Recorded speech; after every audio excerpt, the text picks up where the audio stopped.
दोस्तों, आज के समय में बेशक साइंस ने कितनी भी तरक्की कर ली हो, लेकिन अभी भी 80% से ज्यादा समुद्र अनएक्सप्लोर्ड है। यही वजह होती है कि एयरप्लेन्स और शिप्स के डूब जाने पर हम उन्हें नहीं ढूंढ पाते। ऐसे में अगर कोई जिंदा इंसान समुद्र में फंस जाए तो सोचिए उसके साथ क्या होगा। आपको टाइटैनिक तो याद ही होगा, जिसमें कई सौ लोग जिंदा दफन हो गए थे और आज तक भी उनकी डेड बॉडीज नहीं निकल पाई हैं। लेकिन कुछ लोग इतने खुशकिस्मत होते हैं कि मौत भी उनका कुछ नहीं बिगाड़ पाती। एक ऐसी ही कहानी है नाइजीरिया के शख्स हैरिसन ओकेन की, जिसकी किस्मत और जिंदा रहने की उम्मीद के आगे मौत को भी हार माननी पड़ी। दरअसल हैरिसन एक कुक था जो एक टग बोट पर नौकरी करता था। टग बोट एक ऐसी पावरफुल बोट होती है जो समुद्र में फंसी शिप्स को निकालने का काम करती है। इसके अलावा इनका यूज ऑयल कैरियर्स शिप्स को बैलेंस करने के लिए भी किया जाता है। दरअसल अटलांटिक ओशियन के गल्फ ऑफ गिनी में पेट्रोलियम और बाकी ऑयल्स को दुनिया भर में ट्रांसपोर्ट किया जाता है। यहाँ से ये तेल निकालकर बड़े बड़े शिप्स की मदद से ट्रांसपोर्ट किया जाता है। 26 मई 2013 को भी कुछ ऐसा ही किया जा रहा था। तब एक बड़ा शिप अनस्टेबलाइज हो जाता है, जिसको बैलेंस करने और खींचने के लिए टग बोट को बुलाया गया, जिस पर हैरिसन भी मौजूद था। शिप को खींचने का काम चल ही रहा था कि तभी रस्सियां टूट जाती हैं और टग बोट एक झटके के साथ पलट जाती है और तेजी से समुद्र में डूबने लगती है। इस समय इस बोट में 12 लोग सवार थे, जिनमें से अधिकतर ने अपने आप को कैबिन में लॉक कर रखा था। दरअसल जिस इलाके में ये बोट काम कर रही थी वहाँ पर पायरेट्स का खतरा ज्यादा रहता है। इसी चीज से बचने के लिए लोग अपने आप को कैबिन्स में लॉक करके रखते हैं। लेकिन ये सेफ्टी उनके लिए जानलेवा साबित हुई, क्योंकि जैसे ही बोट पलटी काफी तेज स्पीड में पानी बोट के अंदर घुस गया और कोई भी दरवाजा खोल ही नहीं पाया। लेकिन खुशकिस्मती से हैरिसन इस समय वॉशरूम में गया हुआ था और जैसे ही बोट पलटी हैरिसन वॉशरूम की छत पर जाकर लगा। इससे पहले कि वो कुछ समझ पाता हर तरफ पानी ही पानी भर चुका था। लेकिन हैरिसन ने दिमाग का इस्तेमाल करते हुए जैसे तैसे वॉशरूम का दरवाजा खोला और पास में मौजूद दूसरे वॉशरूम में चला गया, जहाँ अभी पानी नहीं पहुँचा था और सांस लेने के लिए हवा भी मौजूद थी। तभी उसकी बोट सी लेवल पर टकराती है और जोरदार झटके से वहीं रुक जाती है। लेकिन हैरिसन की दिक्कतें खत्म होने का नाम ही नहीं ले रही थी।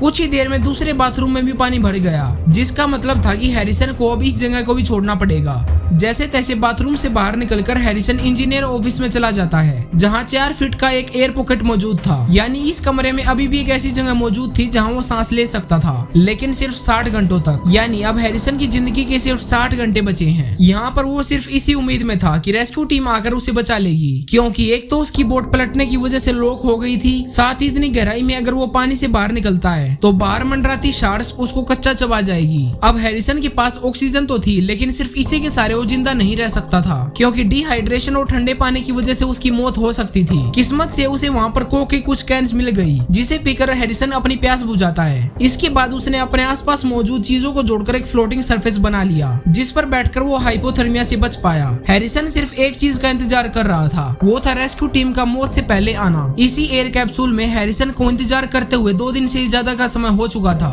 और अब वो टाइम भी आ चुका था जब उसके पास मौजूद ऑक्सीजन खत्म होने ही वाली थी कि तभी उसे बोट में कुछ खटखटाने की आवाज सुनाई देती है। ये आवाजें और किसी की नहीं बल्कि डाइवर्स की थी, जो रेस्क्यू टीम की तरफ से आए थे। उन्हें तो ये उम्मीद ही नहीं थी कि बोट में अभी भी कोई जिंदा बचा होगा। वे तो सिर्फ बोट से डेड बॉडीज को निकालने आए थे। उधर हैरिसन बोट को अंदर से खटखटाता रहा, लेकिन उसकी आवाजें डाइवर्स तक नहीं पहुंच पा रही थी। कुछ ही देर बाद बाहर से आवाजें आना बंद हो गई। हैरिसन को लगा कि रेस्क्यू टीम वापस चली गई है और अब उसका अंतिम समय आ चुका है। 3 दिन से अंधेरे और ठंडे पानी में जैसे तैसे जिंदा बचा हैरिसन ये सब सोचकर रो ही रहा था कि तभी पानी के अंदर से उसके चेहरे पर एक लाइट गिरती है। ये एक डाइवर की टॉर्च की रोशनी थी, जो अभी भी डेड बॉडीज को ढूंढ रहा था। लेकिन हैरिसन के जिंदा होने का अभी भी किसी को नहीं पता था। उधर हैरिसन के पास जिंदा बचने का ये आखिरी मौका था, जिसे वो बिल्कुल भी गंवाना नहीं चाहता था। हालांकि ऑक्सीजन लगभग खत्म हो ही चुकी थी, जिसकी वजह से उसे बेहोशी जैसा भी फील हो रहा था। लेकिन ये आखिरी चांस था जब वो जिंदा बच सकता था, इसलिए उसने अपनी सारी ताकत को एकजुट किया और कमरे का दरवाजा खोलकर बाहर निकला और ड्राइवर का हाथ पकड़ लिया। हालांकि ये मूवमेंट उस ड्राइवर के लिए भी काफी डरावना था, क्योंकि उसे कोई अंदाजा ही नहीं था कि इस बोट में कोई अभी भी जिंदा बचा है। फाइनली हैरिसन को डाइविंग किट पहनाकर रेस्क्यू कर लिया गया और कुछ दिन हॉस्पिटल में इलाज करने के बाद उसको डिस्चार्ज कर दिया गया। एक इंटरव्यू में हैरिसन ने बताया